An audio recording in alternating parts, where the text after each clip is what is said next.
Welcome back to the evening show. Now, before the break, I mentioned the words smoking, stress, lack of sleep, and lots of other things, really. And if you're having trouble with any of them, then maybe hypnosis is something that you should try. I'm joined by Niamh Flynn, who's here to tell us all about it and how we could tackle some of those problems. Niamh, it is an area that I don't know if people are very aware of the fact that you can help, I don't know if cure is the right word, but maybe help to get rid of stress or smoking or, lack of sleep or things like that. What's the whole idea behind hypnosis? How does it work if people were coming to you? Well, it's working on a subconscious level, Rachel. So if you're working on a conscious level, there's almost a fight going on between I should do this, but I don't want to. There's plenty of things that I say about I should, but I'm not going to. And if you can access, that's on a conscious level. So if you can access it on a subconscious level where it's our instinct, then it makes it much easier. So you're reprogramming the mind at a deeper level. Sure. I guess the brain is just a very powerful tool in a way. As you said, your mind can be saying to you, you're going to do this, or you're going to pick up that cigarette, or we're not going to go to sleep now because we're stressed and we're thinking about things. So as you said, I suppose it's about getting underneath that.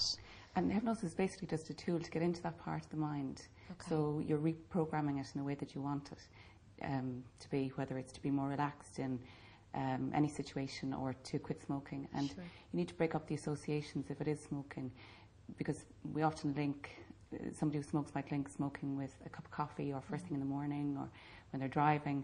And if you can break up those links, then the associations are broken, so they can go for their drive and have a glass of water instead of a bottle of water or something else.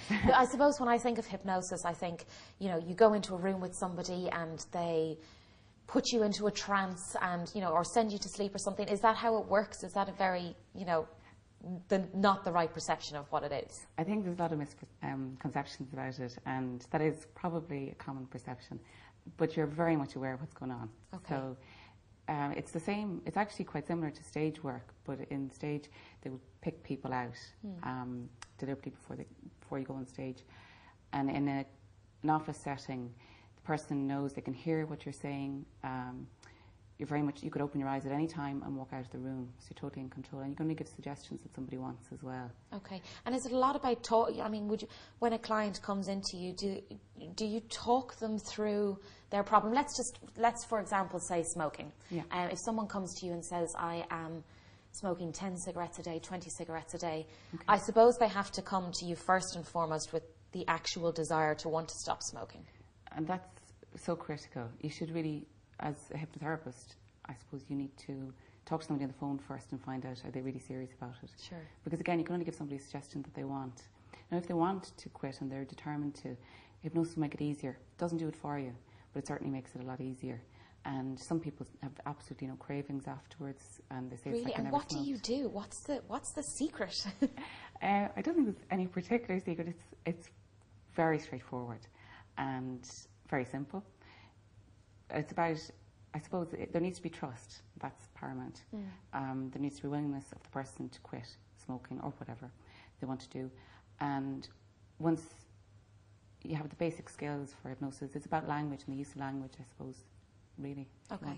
And then, and obviously, a range of customers or clients or people would come to you with different things. So something like, I can't sleep at night. Does that really stem from there's something else going on, they're anxious about something, or can people just literally have a problem with sleeping at night, and how can hypnosis help with that?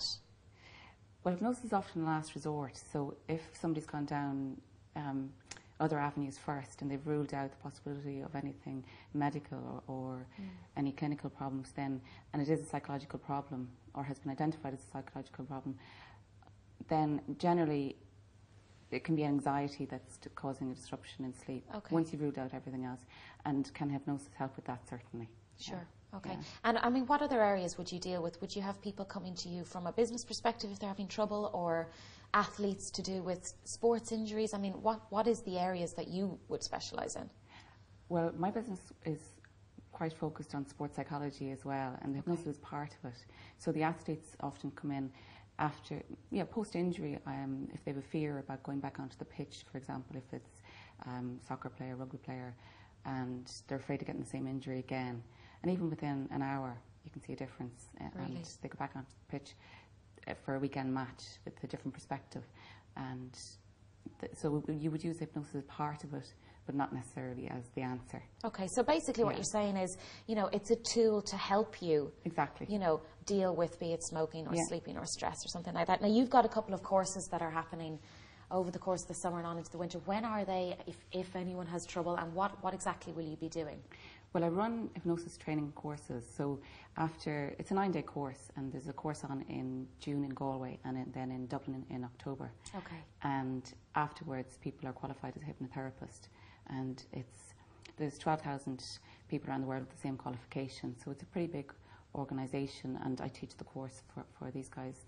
They're National Guild of Hypnotists. Sure. So people, once they're finished the course, can either use it to set up their own practice in hypnosis, or we get quite a few people who attend simply out of interest because they're quite intrigued by hypnosis. Okay. They learn a lot about it, and it often helps with. And I mean, how long are these courses? Is it simply, you know, you go along to 2 or 3 days and you can physically sit down with someone then, and because that to me is baffling, you know, after that short period of time that you can say, I can help you, you know, stop smoking.